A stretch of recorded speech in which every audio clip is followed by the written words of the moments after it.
great. First, tell us where Tony Stark is in his life when this film opens, and tell us about his role with the Avengers now. Tony is basically hosting the Avengers in his tower in New York, Avengers Tower, I believe it's called now, Stark Tower, which is really Avengers Tower, and he's working on a system that will make it so that the Avengers really don't have to do what they've been doing all along, which purportedly should be the end game.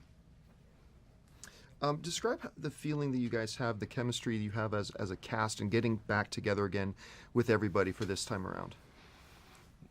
Well, I don't think any of us really expected how huge the first one would be.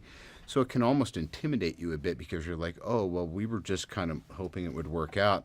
And now there's this expectation to deliver. So, but the nice thing is it really is a great cast of folks, and we genuinely enjoy making this entertainment together.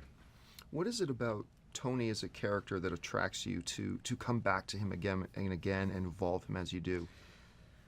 It was just this perfect storm of feeling like I could create the character within the guidelines of what he was always supposed to be.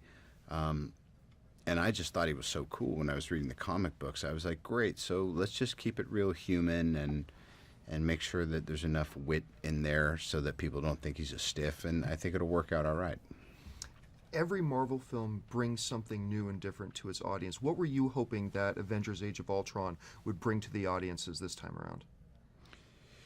Well, again, the obviously new folks is great. Like having Elizabeth and Aaron, having Scarlet Witch and Quicksilver, and having Paul Bettany, who's been Jarvis all the time, get to do something new. And James Spader, I thought, was just a brilliant piece of casting for Ultron.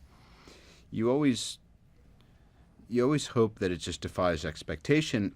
And then I guess this time around, we just really wanted people to not say, well, that's all right, the first one was great, so we saw it anyway, What is it about the dynamic between you and Joss Whedon that allows you guys to create those moments that you do in these films? Well, it's a respect, and every director-actor relationship is so different, and Joss is very in control and really wants to have authorship over things. So I think for me it was about just being a little bit more receptive. And it makes it, in some ways, just makes the job easier because he's kind of got it figured out.